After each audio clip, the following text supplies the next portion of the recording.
immediate reactions when you found out you guys? I'm just really excited for our team, for our program, for our school. It's exciting. We'll be get to go play at RFK Stadium, where the old Hogs used to play, and it's going to be a lot of fun. And looking forward. We don't know who we're playing yet, but we'll be excited when we find out who that is. And it's going to be a great trip for our players, for our fans, and for our players' families. It's going to be very exciting. What was the relief like to have the announcement become official, especially that you don't have to wait all the way till Sunday? Yeah, I think it's really good. It was a nice, I guess, kind of a early Christmas present, so to speak. And so I was very excited today. I know the kids are really excited also. Go ahead, Wesley. Yes.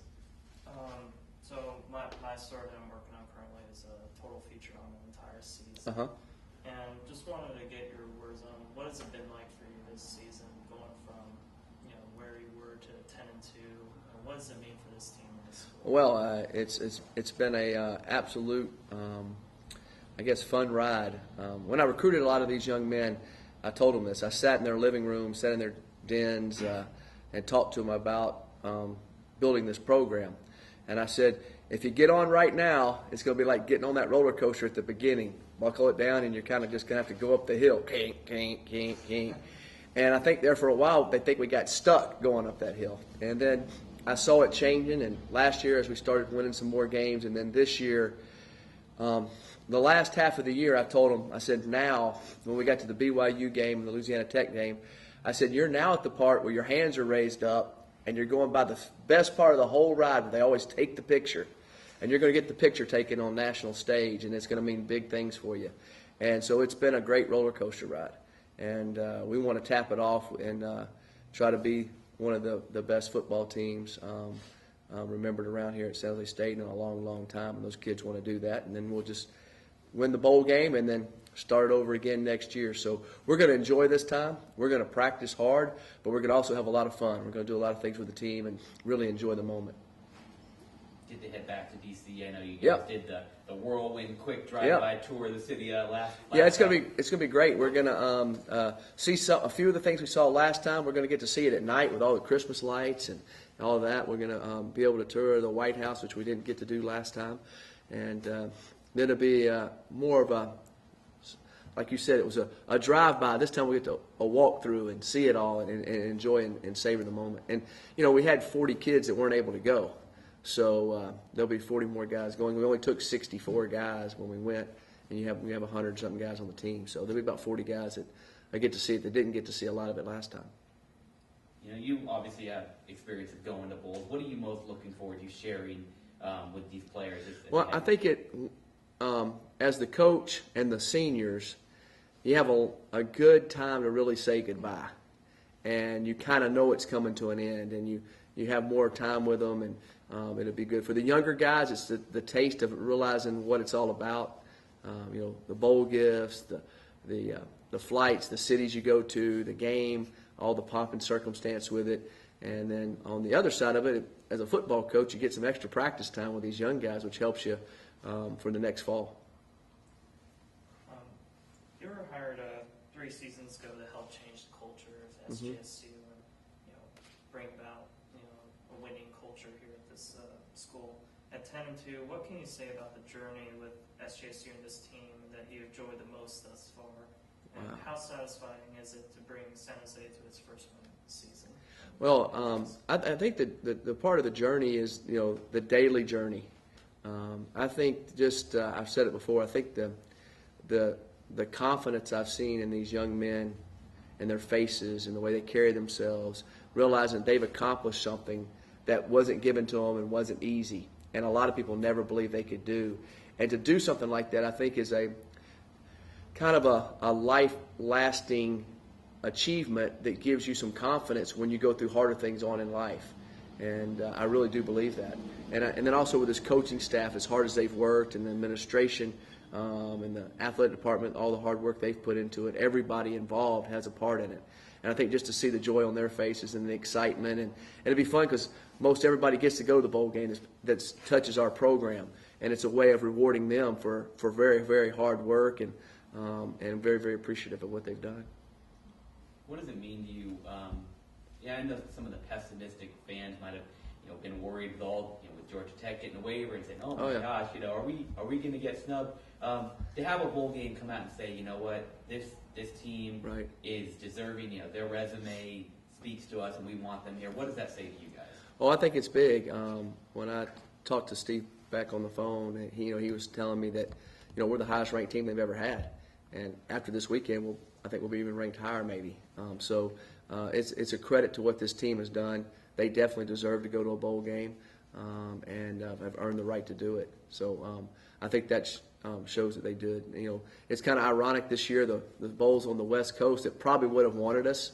We played both the teams they have in it, and we beat both the teams. So they didn't want a rematch, and it didn't work out that way. So we're going to go east. But I think it's a great thing for our kids to go east, and it's a great experience for them, and it'll be a lot of fun. One of the recurring themes I spoke with the 5 other players I've spoken to today, or actually 6, but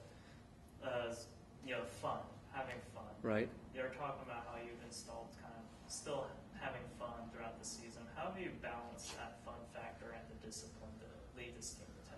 Well, we've got the culture built, and the older guys know what to do, how to be on time. So all the little things that the older guys handle. So that makes it easier for a coach. You can just focus on the main issues, and that's how the culture's changed. And also the thing I always tell them, winning's fun. Winning makes it fun. Football's a tough game. It's a tough game to practice. It's a tough game to prepare for.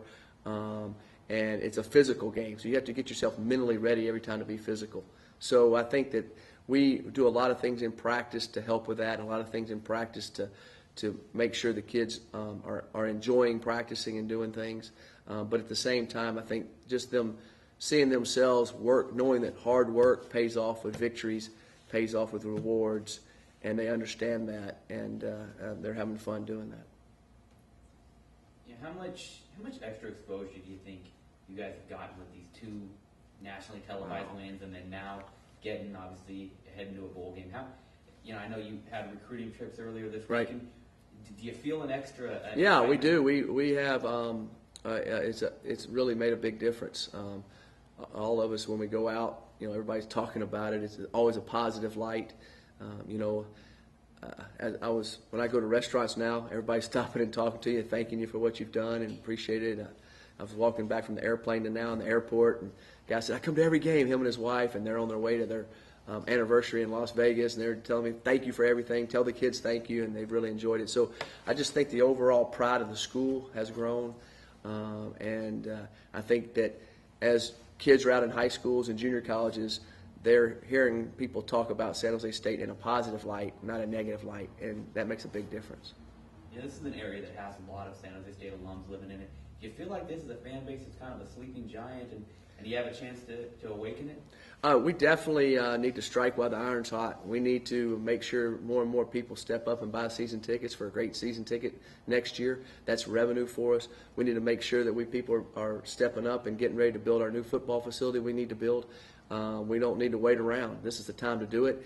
And we're in the top 25, and to stay in the top 25, you have to do those things because the kids we're recruiting are looking for those things. And I know they will, and that's what we're in the process of doing. We're not going to let this slide. We're going to attack it with everything we have. This going off the individuals you were talking about. This team has had 4 players total named to WAC players. Yes. Leagues. And what can you say about these individual players such as Travis Johnson, Bennington Wickery, Keith Smith, and David Fales, and what makes them so good? Wow, we've had some others named to all conference, all week honors too. But I'll start with Travis Johnson. He's the heart and soul of our defense. He, what can I say? He's one of the best defensive ends to ever play here. He set every record at sacks and tackles for loss. He did the same thing for the WAC. The interesting thing for the WAC is he'll hold it forever. So he'll hold it forever. That's a pretty good deal. I don't think he could ever, unless they bring it back. They could, but right now he's going to hold it forever. So that's a pretty neat deal. David Fales, what can I say? He's the Pied Piper of our football team. Everybody loves him, follows him. He's a great quarterback. He's not a good quarterback. He's a great quarterback. And he's proved that week in, week out. And good thing about him, we've got him another year. So everybody gets to watch him this bowl game and 13 more games next year, which will be exciting. So I'm very happy with David. The other, Keith Smith. Keith Smith has been a player since he stepped on campus here. He's a steadfast guy on defense for us, a playmaker, has made some huge plays for us. As a freshman, he was WAC Freshman of the Year. And Keith is a really, really good player, and we got him another year, so it's exciting. And then the last guy, Benet Benwickery. Wow. Benet's a ball hawk, and he's had a great last 8 games. And early in the year, he was hurt a little bit with his wrist, and we got through that, and he's played phenomenal. And big-time player for us. Really excited what Benet's done, and he's got another year also. So, we got quite a few kids coming back. We're going to lose a few kids that are playing their last game. This is going to be an emotional game for us because we're going to lose some really good guys that have really invested into this program and have seen it grow. The young men have won more games this year than they won their 3 previous years, and so it's important for them to go out on a winning note. Going off, a couple of the seniors, one of them I spoke to is Ryan Allman. Ryan. He has the senior graduating. What makes him such a great player? Wow. Well, first of all, just his dimensions. He's 6'6", he's 243 pounds, and he can run, and he has great body control. His eye-hand coordination is the best I've ever been around for a college tight end. It will not surprise me one bit if we see him playing, and is it 2012 right now? 2022, he's still playing. I mean that sincerely. In the NFL, I think he's that type of guy, and he very bright, very tough, very athletic. If he can stay healthy, he'll play for a lot longer. He's an exceptional young man. One more question? Another individual player, we were spoken of course, but David Fales, you gave him the starting job. How much confidence did you have in him when you recruited him originally? We had a lot of confidence in him. I thought, we knew his ability was excellent. The thing that I've learned as the year went on is what a great leader he is, and how he's so calm under pressure. And he does it game after game after game. And, when I realized he was really special was the Utah State game. And y'all go, what do you mean? When you get hit that many times and you keep getting up and you keep having a chance to come back and you keep fighting and you're not complaining, and the next week he comes back out, doesn't bat an eye, and we hadn't lost since then, I knew we had something special. Now we got something really special, and he's a phenomenal player and just a phenomenal person. I got to get him to cut his hair. I cut him; he looks like Justin Bieber. So I'm telling you, he's got to get his hair cut before we go to Washington D.C. If we see the president will think he's Justin Bieber. All right. Thank you guys. Appreciate it.